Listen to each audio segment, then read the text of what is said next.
What's up, guys? Welcome back to another episode of Chatting with the Cholo, where you guys will continue to be the audience, and I'll continue to be your always heavily tattooed host, the Cholo. How's everybody doing? I hope you guys are all well. Today, we're going to continue our unnamed series on Chris Chan. We're going to jump into Geno Samuel's episode 2 of whatever he called his series, Chris Chan Comprehensive History or something like whatever he called it.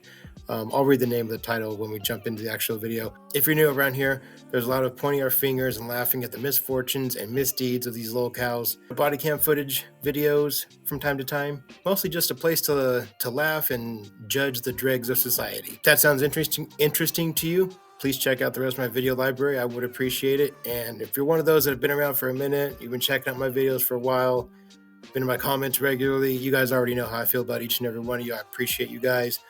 All you guys that helped push me up past 300, it means a lot to me. I say that, God, I've said that like the last 4 or 5 videos, but it does. It means a lot to me, and I really do appreciate it. So thank you guys again. I'll see you guys in a second. All right, guys, so today's video, Chris Chan, A Comprehensive History, Part 2, is brought to us by Geno Samuel 2.1. Go check out his channel, give him a like, subscribe, all that good stuff. He's the one that put together this massive library on Chris Chan.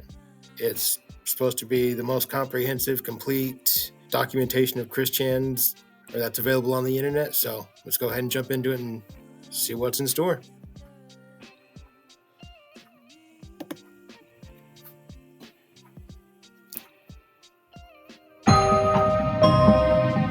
What made him this way?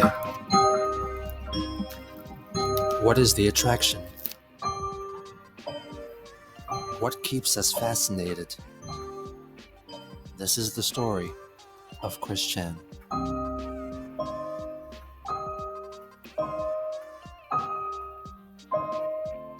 Look at all those fucking toys on the desk. Like, 12-year-old me would have loved those toys.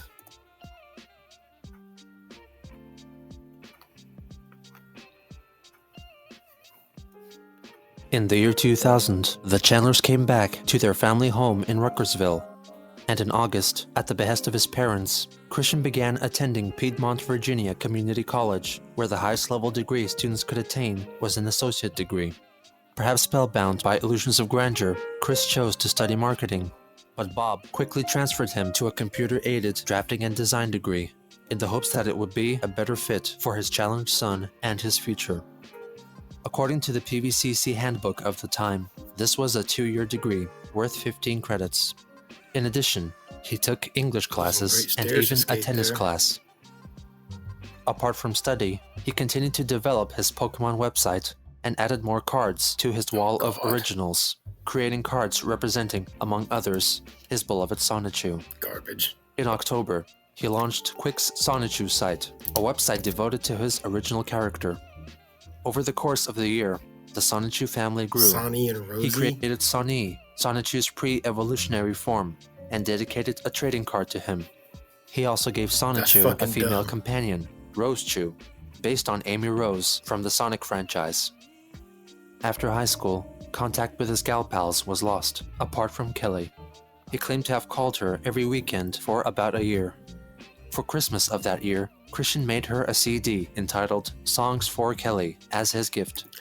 He incorporated a mini Sonichu into the artwork. Winter of 2000 is also significant, for that was when Chris created his Sonichu medallion, made of Crayola Model Magic and acrylic paints. Late 2000, I bought some Crayola Model Magic clay, and I molded and crafted the first original Sonichu medallion that I wore around my neck, with a makeshift chain, which I later replaced with a better necklace I bought from Pacific Sunwear at my mall. I know we're supposed to be watching this with like fresh eyes, like we don't know any of the things that Chris Chan's ever done.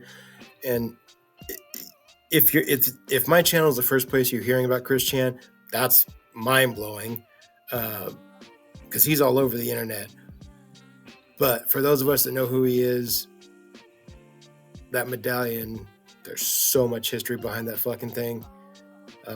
Like I said, if you are just finding out about Chris Chan because of my channel, that's like the lost relic right there, the medallion. From what I've learned anyways. He would rarely be seen without it.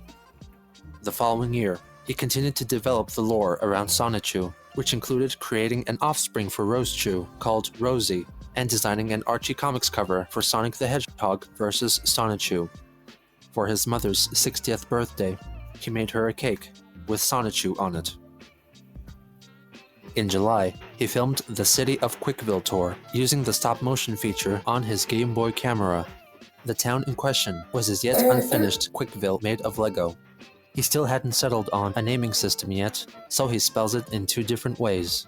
First with an I, then with an I and a K.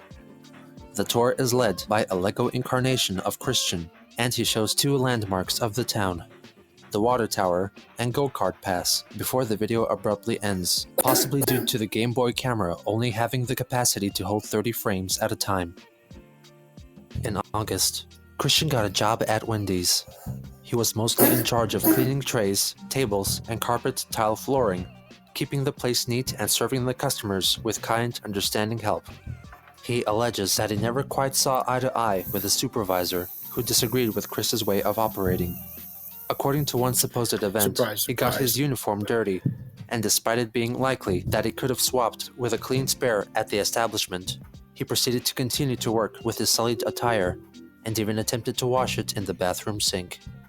According to Christian, a female co-worker gave him a hard time, pelting him with criticisms and insults, perhaps mistaking her constructive criticisms for attacks against his person. He also admitted he took breaks frequently, neglecting other duties. Chris was fired from Wendy's in September or October 2001 for a number of possible reasons. One of the most popular motives for his dismissal was that he performed a Donald Duck impression to a child at the restaurant, bringing him to tears. In other accounts, he said that he was fired after he drew an What? No. No, not even close, baby. You'll know what I've done.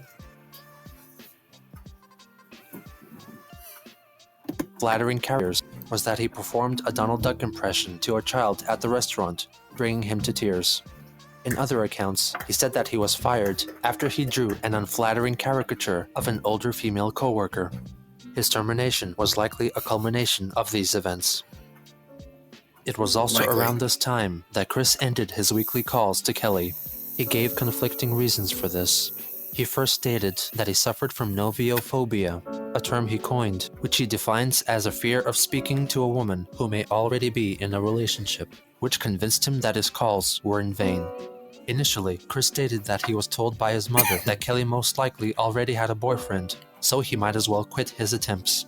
But later, he changed his story, saying that he came to that realization all by himself. In other retellings, he said that he simply forgot to call her one weekend, and after he broke the routine, he didn't want to continue. So either he forgot, like he said he did, or he was calling this girl over and over and over and over and wouldn't leave her the fuck alone, and eventually Barb had to tell him to stop. Kind of feel like that's probably the truthful one, but I don't know. 'Cause sometimes, I mean, Barb's not known for having the most well thought out discretion, or she's known for being a little harebrained. I'll just put it that way.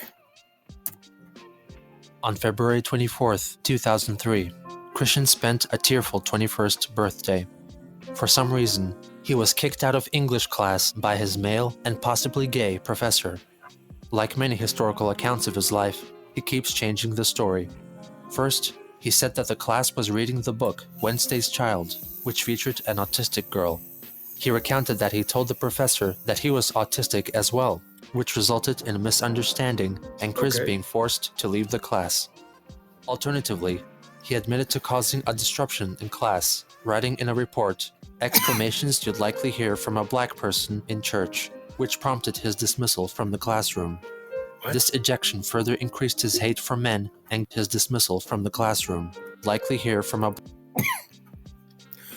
Exclamations you likely hear from a black person in church? What the fuck does that even mean? Damn, Chris, that's some racist shit. Like, we're still at the very beginning of your Christery. Already getting racist. black person in church, which prompted his dismissal from the classroom. This ejection further increased his hate for men and gay men in general, and further convinced him of launching a pursuit to find true love. In order to meet whom he called a boyfriend-free girl, he launched his love quest. There's that great picture However, again. finding that one special person in his life wasn't going to be easy. Christian didn't feel like he had the confidence to approach women on his own volition, due to the infinitely high boyfriend factor. This term refers to the very high probability that any girl to whom he spoke already had a boyfriend, making it close to impossible to find his coveted boyfriend-free girl. By extension, every man who already had a girlfriend was thought of by Chris with seething loathing. With the infinitely high boyfriend factor, I'm not fond of about 99.99999999996% of the total male population, with a margin of error of the 4 billionth of a % for about 100 men, of whom are okay acquaintances.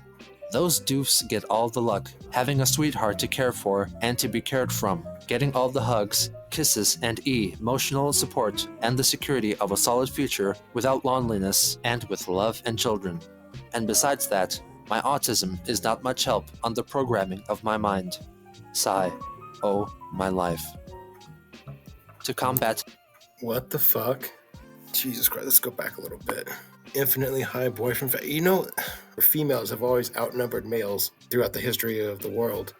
There was enough women. Not every single good woman or attractive woman is taken.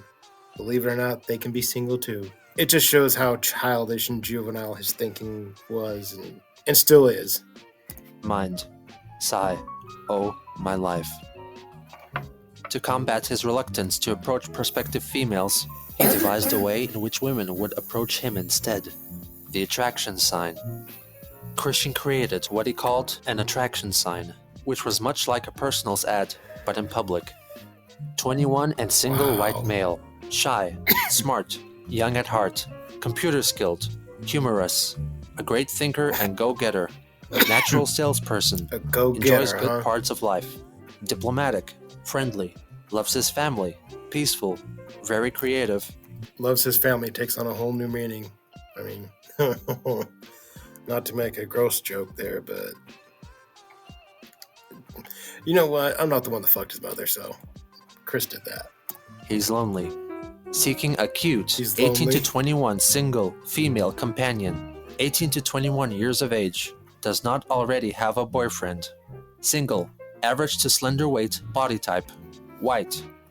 How is he asking for slender body type when dude's got titties himself? Like, and the white thing? Dude. Fucking hillbilly. Lives in Charlottesville or Ruckersville area.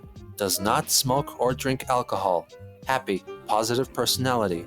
Average high income. Drives a vehicle. If any men read this huge sign, mind your own business. And to all men with girlfriends, except marrieds and blacks, go jump off a cliff. Have a nice day. He would hang the sign up at the PVCC lobby and would stand or sit. Except for marrieds and blacks. Go jump off a cliff. Fuck yeah, Chris. Beside it, in the hopes of attracting potential mates. Based on the attraction sign and later comments, it is clear that instead of finding the love of his life, his quest for a sweetheart was more of a quest to lose his virginity and to find a woman to mother him and financially support him. Just a couple of months into his love quest, Christian was met with an obstacle. Mary Lee Walsh, the Dean of Student Affairs, tore down his attraction sign and allegedly even tore it up in front of him. According to Chris, she yelled at him in a violent manner and said that his way of doing things would not get him a girlfriend. It is likely that... God, look at all the shit on his walls. It's like a preteen boy would just be in heaven in that room. It's crazy. I mean, not in that room specifically, but with the shit on the walls in their room. What I meant. Walsh may have, in fact, taken down his sign and told him that it was inappropriate, as his methods were akin to soliciting sex on campus. In any case, he was deeply disheartened by this event. Cool belt, Chris. It literally shattered my heart to almost nothing and murdered my soul. In response to this attack, Christian made another sign, which was quickly removed in a similar fashion. This was to be the beginning of Christian's make-believe conflict with Mary Lee Walsh that will haunt him for most of his adult life. As an act of catharsis, Christian wrote a poem called Saddest Heart in the World, in which he refers to Walsh in the most unkind of light. Lonesome and sad, the mastermind is very bad. In efforts of getting a boyfriend-free gal, that female dog took my only idea for a fall. Heartbroken, sad and very lonely, I may never remove my virginity. Remove it? On April 10th, Chris wrote a short story called Sonichu and Rosechu, The Genesis of the Love Hogs. It establishes the origins of Sonichu and Rosechu and also incorporates elements from the Sonic the Hedgehog lore, such as the Chaos Emeralds. In addition, the story features a lovely Pokemon trainer. Her name was Kel, short for Kelly. He published it on his Sonichu site. In June, Christian found work as a salesperson for Cutco, a cutlery retailer. It is unknown whether he actually managed to sell any knives. Later testimonies prove that he was still in possession of unpurchased stock, holding onto some items more than a decade after he was employed. His tenure ended in August, when his boss left the Charlottesville area. In August, the newly formed band, Christian and the Hedgehog Boys, released their debut album. The band, which was led by Christian and also featured Sonic, Sonichu, Shadow the Hedgehog, and Black Sonichu, in fact only existed in Christian's head. The album entirely consisted of Christian singing melody-free vocals with original lyrics over existing songs being played in the background. His songs covered a range of topics, such as his search for love in So Need a Cute Girl, based on I Want It That Way by the Backstreet Boys. Tell me why I'm stuck as a virgin with rage. Autism in AUTISM, sung over the Backstreet Boys' Larger Than Life. AUTISM, what does it mean? And his Spanish skills in the Ricky Martin adaptation La Cocina en la Casa de Casanova. Estamos divertidos aquí, vamos con la música anunciada. Later that year, Chris wrote another poem, Sonichu's Ode to Rosechu, an attempt at depicting the romantic ties binding Sonichu and Rosechu. O Rosechu, you are as beautiful as a rose, though a zapbud is the flower that heals your woes. He once again reinstates his idealized views on relationships between men and women. If I evolve into your knight, I will protect you with my lance. Speed makes no difference, though you are slower than I. You dance in a field with such grace and style. Sigh. The poem closes with possibly the first utterance of a variant of Christian's commonly used term, sweetheart. Rosie, as often as birds tweet, will you be my lovely heart sweet? In October of 2003, Christian reunited with his childhood friend, Sarah, for her birthday. For the special occasion, he made her a present. Hammer. A hand-drawn comic book detailing the complete history of their life together, entitled Chris plus Sarah's Life Shares. It is from this work of literature that the majority of their interactions with each other has come to be known, including Sarah's supposed childhood bullying, which then 21-year-old Chris completely neglects. Like most of his creative attempts, it is self-centered, bragging about his accomplishments concerning Sonichu. He also talks about her personal life, including her relationship with her boyfriend. As of sometime before July 2000, Sarah has been living with her boyfriend, Wes Isley, a magician who does parties. He closes the book with hope for the future. A special note from Christian to Sarah. I hope that we can hang together sometime, but for now and forever, we will always be good friends. Cool. To return the sentiment, Good friends. Sarah decided to spend Christmas with the Chandlers, which delighted Chris. Dude, that girl must be a fucking angel. Her heart, she must be a beautiful person. She did that. Like, despite everything, that just, I mean, I know the worst of it is yet to come as far as the Chris Chan timeline goes, but just even that early on, I mean, he was already a weird motherfucker. Just shows what a good person she is, or is trying to be. So good on her. Just want to throw that out there. Nintendo. On November 22nd, 2003, Christian filmed a documentary of his activities in the game Animal Crossing on the Nintendo GameCube, which he then sent to Nintendo for consideration. Chris narrates this hour-long tour of two of his self-made towns, Quickville and Quick City. Since the documentary features a video game player narrating his activities while playing a game, this possibly makes Chris the first ever Let's Player in the modern understanding of the word. Hello, Nintendo! Welcome That's to my crazy. Animal Crossing for Nintendo GameCube. I am your host. My name is Christian Weston Chandler. I live in Ruckersville, Virginia. And I is 21 years old. And I play because I'm young at heart. And I is 21 years old. And I play because I am young at heart. Dude, you're young everywhere. You're 21. And I is 21 years old. So anyway, we're going to take a Told you guys, hillbilly. tour of my city. Like everything he produces, it includes Sonichu. So anyway, stepping out is my character, Sonichu. He's wearing the clothes with the character on it. Like I said, you might remember his face. There's his actual face.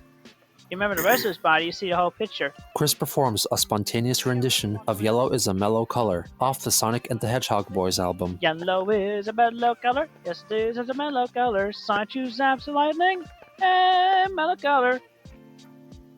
Yeah. What? He also treats the audience with a performance of So Need a Cute Girl. Tell me why I'm stuck as a virgin with rage. Tell me why I still need a cute girl my age. Tell me why I ain't never wanna hear you say never. I have a boyfriend. And that was inspired by a real thing. He previews the in-game Really? diary that he keeps. As for a monthly journal entry here in November, yeah, I tried to get a girlfriend because I don't have a girlfriend. But I have. My dreams of getting a girlfriend was crushed by the meddling Mary Lee Walsh. Christian Chandler, November 14th. Lonesome and sad, lonesome and sad. The mastermind is very bad. In efforts of getting a boyfriend-free gal, that female dog took on my idea for a foul. Heartbroken, sad, and very lonely. I'll never recover my virginity. Jesus Christ. I'll never remove my virginity. Have made up a poem. Jesus. Let you guys read it. Backstreet Boys tune. I sing All right. my lonesome Scroll croon. down a little bit as we go along. It's a very good poem because I am an artist as well as a poet. I make a rhyme every time. He proceeds to give a tour of his bedroom. This is my bedroom. It's a lot of fun, isn't it? Because I like to make things fun since you know I'm young at heart. As he unwittingly transfers his hoarding habits. I like to make things fun because I'm young at heart. Dude, he sounds like he's fucking 60. Into a virtual environment, his bedroom in Animal Crossing closely replicates his real-life counterpart. Chris goes outside and comes across several characters who all seem to run back indoors at the very sight of him. Around here, I want to show you my favorite character that I kind of got to know it from the start. Oop, she just went in. There's Aunt Cootie. She just went in. And there's Elmer. He just went in. He then travels to his house on Quickville Island to reveal that he mostly uses the property for extra storage. I use mine as storage for the extra items I don't have room for at home. Yeah, I got a bunch. He reasserts his brand loyalty for Nintendo and decries their competitors. Speaking of which, Sonic Heroes should be Nintendo GameCube exclusive because Xbox and PlayStation 2, my opinion is the same as yours. They both stink. Yeah, I do not even own them. I don't even want them. That goes double for the PS1 as well. But if you want to know my game systems, I had my GameCube for about almost a year and a half now. Got it on May 31st, 2002. I got your SNES, Nintendo 64, NES. I got the Genesis 301 with the original Genesis, 32X, and Sega CD, as well as Sega Dreamcast, and the Sega Saturn. So I got mostly all of them. I've been a Sonic fan forever, and that's why I'm glad that Sonic came to Nintendo. He mentions that he likes to keep his surroundings clean by picking weeds. Oh, we look at this. There's a weed. I pick weeds. Keeps my town clean, as well as Quick City. He I was about to say that's a load of bullshit if you like to say keeps his room clean. Also likes to keep active. Another weed. Why you know about that? I usually like to run. It keeps me going faster. He introduces the viewers to his character, Crystal. Anyway, this is Crystal. She's wearing the Rose Chew look. There's a zap button on the door. I got Sonichu's Rose Chew's mug right here. Near the end, Chris proclaims that he is high-functioning autistic. And to answer the all-important question, what is the meaning of HFA with the two red eyes? I will tell you. Got that? That means high-functionally autistic. I don't think he's nearly as high functioning as he seems to think he is. Because that's what I am. I'm functionally autistic. You're autistic. I may have autism, but since I'm high functional, I can do a lot of things. I mean, otherwise, I wouldn't be able to do this documentary I'm doing right now. But anyway, for the submission of Nintendo Power, this has been a documentary narrated by Christian Weston Chandler. Thank you very much, and for the submission narrated by, like, he doesn't enunciate or get his letters out. It's like when he says this, it's dis, or for the documentary, like it's a documentary, not a documentary. Documentary, man, that Virginia really comes out in him. I hope that you will consider this for or South Carolina, wherever the fuck they're from. Publication. Bye now. Christian started 2004 with a New Year's resolution to find a girlfriend. On January 3rd, he drew a Sonichu comic strip, which also featured Rose Chew and Black Sonichu. This was the first time he included his characters in an illustrated storytelling setting. On the 6th, he went to get an eye exam.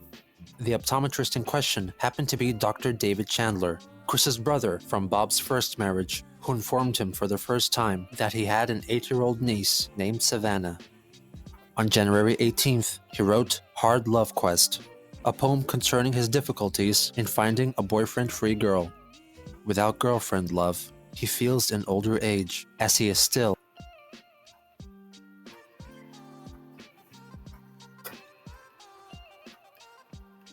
stuck as a virgin with rage. He searched low and high to the end. The only delay is the fear of being already beaten by a boyfriend. On January 31st, Christian wrote in his diary, "Well, it's the end of another month, and I still don't have a girlfriend. Maybe my latest idea, the Sonichu's News Dash newsletter, will make the ladies take notice of me." The newsletter in question was an outlet for Christian's creative ideas concerning Sonichu and his poetry. Issue 1 featured a couple of skits starring Sonichu, the poem Saddest Heart in the World, and a personal ad for himself, which was not unlike his attraction sign.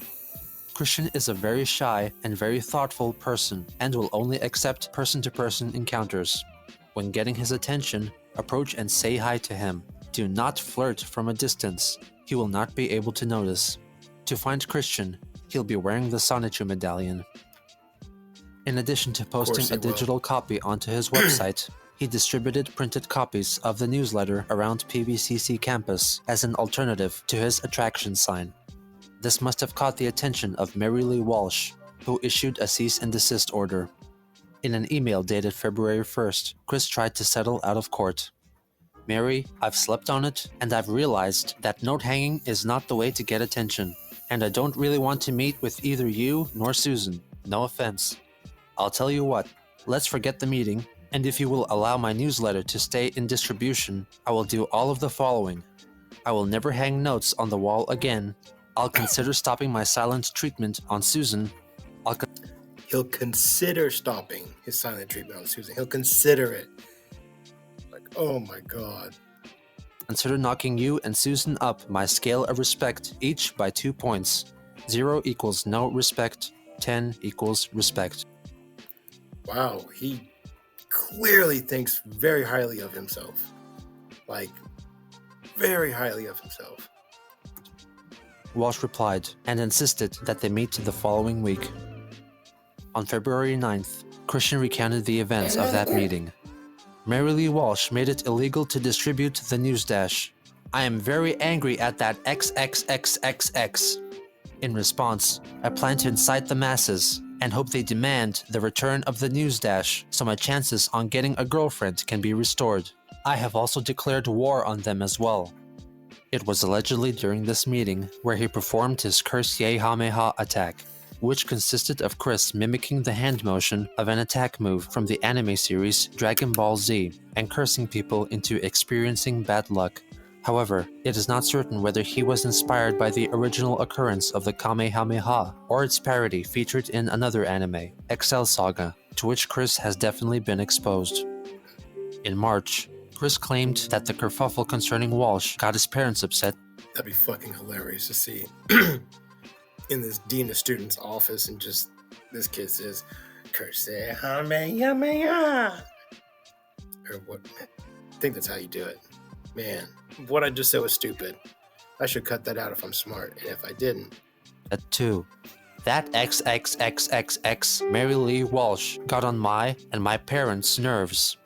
All I'd been doing was trying to get a girlfriend. Is that too much to ask?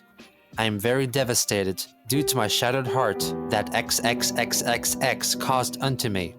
My life sucks. Completely disregarding her demands, he published issue 3 of Sonichu's News Dash, with most of the content themes remaining unaltered. However, his requirements for a boyfriend-free girl were tweaked a little bit. He was now looking for 18 to 22-year-olds, since he had just turned 22 himself.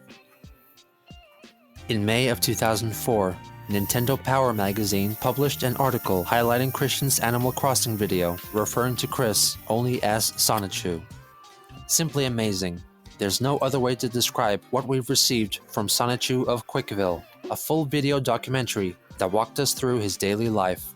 His opulent manor contained every manner of furniture. Quickville's landscape was filled to the bursting point with all the animals who'd moved to his well-tended town, and Sonichu has customized everything about his town. Even many villagers have followed his bold trends, wearing the patterns he has created. This apparently got the attention of PVCC's newspaper, The Forum, which featured Christian and Sonichu in an exclusive report. PVCC student Christian Chandler has dedicated many hours to his pastime. He is the creator of Sonichu, the electric hedgehog Pokemon. Like Sonic, Sonichu can run at high speeds. During Supersonic's battle against the perfect Chaos Monster, Sonic Adventure DX for GameCube, Supersonic was spat out by the monster and collided with a bystanding Pikachu, Chandler explained. According to the story, the power from the Chaos Emeralds transformed Pikachu into Sonichu. Chandler and the world he created for Sonichu were featured in the May 2004 issue of Nintendo Power. The place is called Quickville. The Quick prefix are his initials, Christian Weston Chandler.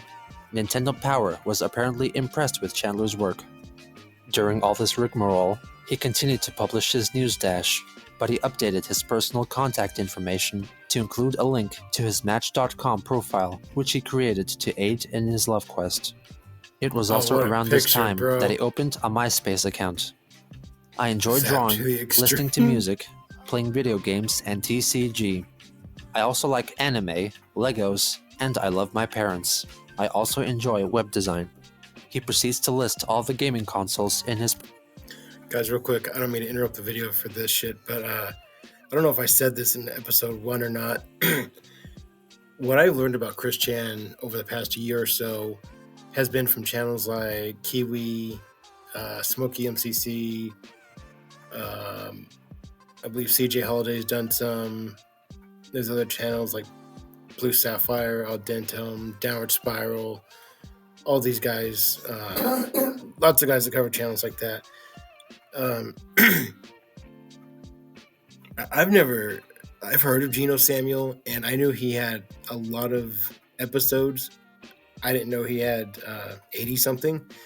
I've never seen these things, so a lot of this information, some of it I kind of knew, like, you know, the stuff that you learn on the surface level, but some of this shit, like, I had no idea any of this Nintendo stuff. So yeah, I just want to throw that in there that I don't know if you guys have seen this entire thing or not, but this is my first time seeing it. So possession, finishing with the Pokemon catchphrase, "Gotta catch 'em all." Interestingly, he listed his occupation as student/cartoonist.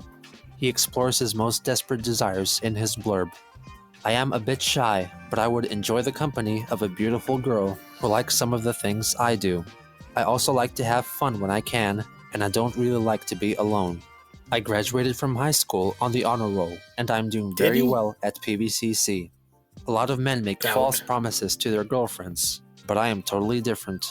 When it comes to what I can offer, I can seriously promise care, respect, empathy, and love. I think that most girls deserve the world, and I would do my best to give it to them. In May 2004, he attended the Anime Mid-Atlantic Convention for the first time, where he met notable voice actress Monica Rial. She also sings. He really is the very first incel, isn't he? I guess he was just the first incel that you could actually just go online and watch freely and see how fucking stupid and angry he was over nothing. Opera very nicely, and she is a very nice, fun, and sweet person to hang around with. She sure made my day a sweet one. In Sonichu's News Dash, issue 5, he introduces 3 new Sonichu characters.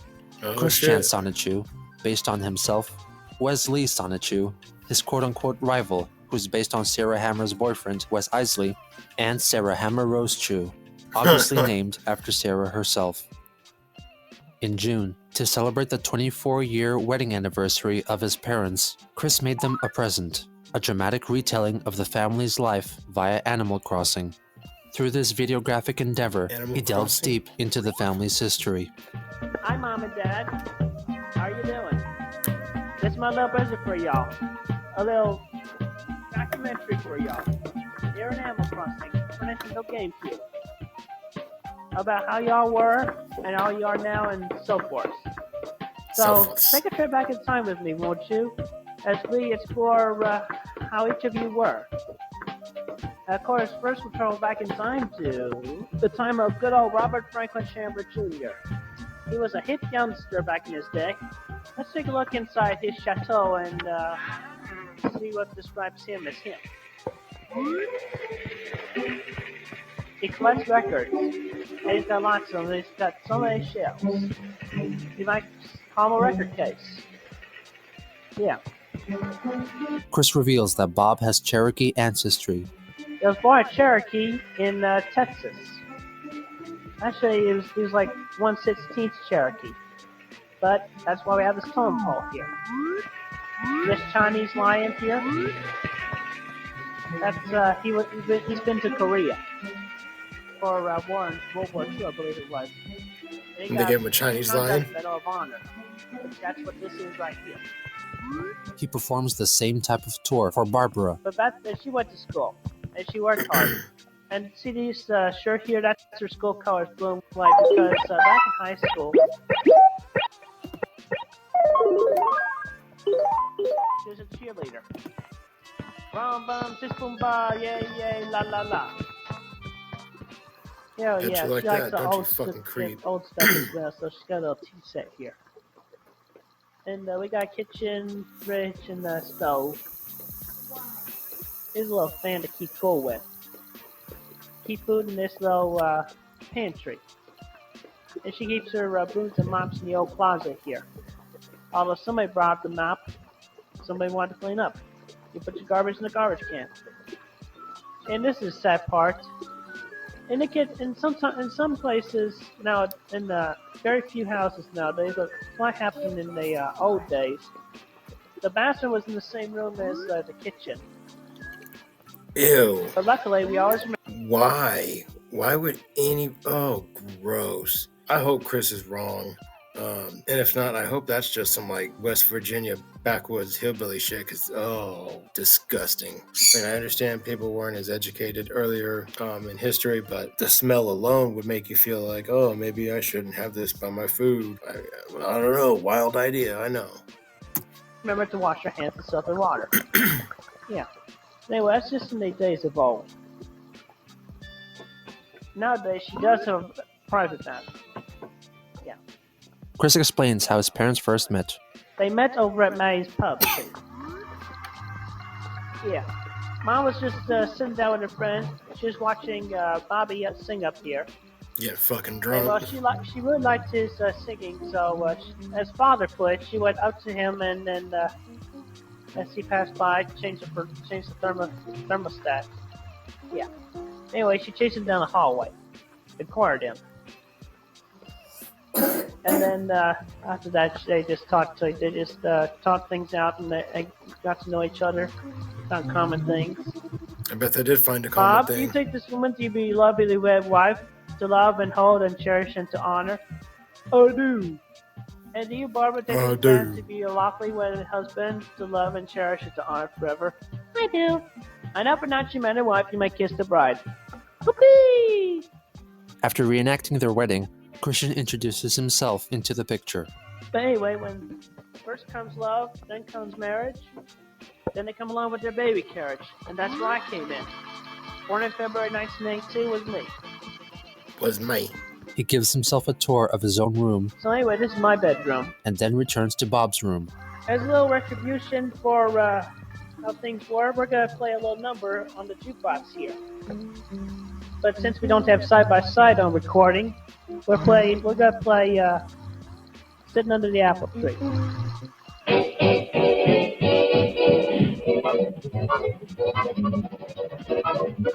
Wow. He proceeds to let the 1942 song Don't Sit Under the Apple Tree play in full. And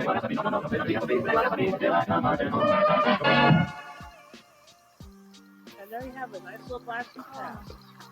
He really sat there and let them play that whole entire song from 1942, didn't he? Like, Jiminy Christmas, Chris. Goddamn. What? Goddamn. And now for my mom and dad, something special for this video. This is my way of saying happy anniversary to y'all. Happy anniversary to y'all. Coming up next. The video cuts to a drawing made with Mario paint, which says, "To Mom and Dad, happy anniversary. Thank you both for my birth. Love, Christian C." Thank you both for my birth. In July, goes through Chris his began mind? going to the Charlottesville Fashion Square, attraction sign in hand, to seek out fellow mates. Evidently, his current practice did not yield promising results, as in a diary entry dated August 1st, he announced, "Well, it's another month. Still no girlfriend. But I have a new idea that I'm sure will reel in a girlfriend on a fateful red string." The idea concerning red string consisted of Christian tying a red string to a paper heart on which "Pick me up and bring me to my owner" was written. So the significance stupid. of using a red string was most likely a reference to its appearance in the anime Excel Saga, and is a well-known symbol in many Asian cultures. Christian would throw the heart at prospective partners and hope that they would pick up the heart and follow the red string leading back to him.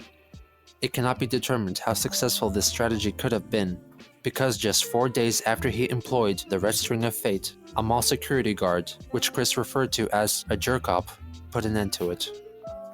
In August, Chris shifted focus away from Pokemon and centered his attention on Yu-Gi-Oh!, a similarly themed card game. He began making his own custom cards and attended his first Yu-Gi-Oh! Tournament at the Game Place, where he met Megan Schroeder. Over the months of getting to know Megan, I grew fond of her. Although at that time, and up to now, she wasn't interested in a lovely relationship. I've bided to her wishes and requests. I am truly fond of her. Since he and Megan had Yu-Gi-Oh! As a common interest, Christian only intensified his obsession with the game, creating more and more custom Yu-Gi-Oh! Cards, with one depicting Crystal, Christian's make-believe female twin. He also designed a girlfriend's gift card, on which the illustrated girlfriend looks suspiciously like the sister. On September 4th, Christian reflected on his love quest so far.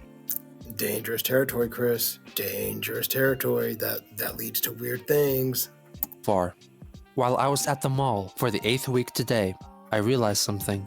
Since I have been using a sign to state my being single and lonesome towards an 18 to 22-year-old boyfriend-free woman, I, in the event, was trying to sell myself like a new car. 2 days later, Chris's love quest was interrupted by a jerk-cop.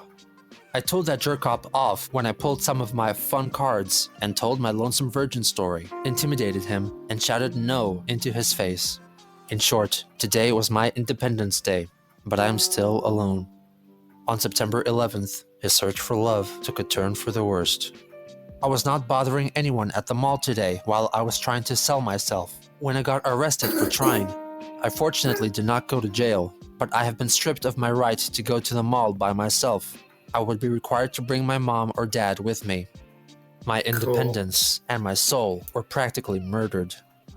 Chris's run of misfortune climaxed when only 5 days later, the school board of PVCC suspended him for 1 year. My dad is bloodthirsty for revenge as well. He's going to write to U.S. President George W. Bush Jr. and Laura Bush to help. That's his response to his son getting in trouble, is write a letter to the fucking president? Me get allowed back to PVCC. We all cursed to death upon that XXXXX Mary Lee Walsh. In conjunction with his suspension, he was required to take anger management classes, get a psychological evaluation, and receive social skills counseling. 10 days after the event, he lamented over his inability to go to PVCC or the mall, and confessed that he would be asking for a girlfriend this Christmas. Despite his bans from the college and the fashion square, he decided to continue with his search for a boyfriend-free girl, but relocated to the University of Virginia's campus to do so. However, this move wasn't for long, as Christian was allowed back to the fashion square in November. Regardless, he went back to UVA for a different kind of engagement, in the form of a mandatory psychiatric evaluation. There are more of such documented examinations in existence, but this is the only one so far which has been made public. Mr. Chandler says that since finishing high school and starting at PVCC in the year 2000, he has had an increasing interest in a female companion. His attempts at this ultimately led to his suspension from college. His attempt took the form of a sign which he placed next to himself while sitting in the lobby at Piedmont. This sign was a list of qualifications that a potential girlfriend would have. He said that he has been very frustrated by his inability to find a girlfriend, and he suffers from noviophobia. This refers to his frustration that females often tell him that they already have a boyfriend. While he does have physical attraction towards females, his primary frustration is with his lack of companionship. The report mentions his medical record and earlier evaluations. He has already undergone psychological evaluation by Robin Hawks at the Center of Learning Potential. The recommendation concerning Mr. Chandler's emotional status is that he seek psychiatric and psychological treatment. The psychologist felt that counseling and medication would possibly address his obsessive thought pattern and assist him with social skills. She also recommended anger management training. The analysis also comments on Christian's appearance and demeanor in the session. The patient is a mildly overweight white male, wearing blue jeans and a shirt. He was also wearing a makeshift necklace that has a large plastic medallion in the shape of a Pokemon character's head. He also had a number of shrinky-dink decorations attached to this necklace. He had a large backpack that he carried with him, and had a notebook containing a large number of drawings. His speech was somewhat nasal, with frequent awkward laughing during his sentences. His speech was fluent. His responses were appropriate to the questions posed to him. Overall, the volume of his speech was slightly elevated, although his tone was generally pleasant and almost jovial. His thought processes were linear and logical. He was somewhat concrete, especially regarding social interactions. He seemed to have a good insight into his limitations. The attending physician offers up his final verdict. Folstein's score was 30 out of 30, with his sentence being, "Uncle Spunky is a really funky monkey." Mr. Chandler is a 22-year-old man with a history of developmental delays and autism. Despite these limitations, he seems to have been quite successful in maximizing his academic abilities. He is left, however, with a severe degree of social awkwardness and seems to have good insight into this. He is left feeling somewhat frustrated as he has a strong desire for companionship, although his social limitations prevent him from being able to realize this in the way which he would like. The patient doesn't seem to pose a significant threat to himself or anyone else. After the evaluation, Chris carried on with life, much like before, with neither him nor his... He looks creepy there. Dude, he looks so just spaced out. There's just nothing there. Homeboy's just empty behind those eyes. His parents, making any significant effort to change his ways. But Christmas was soon approaching, and maybe Santa would bring him a girlfriend like he wished. who could right all his wrongs and change his life for the better.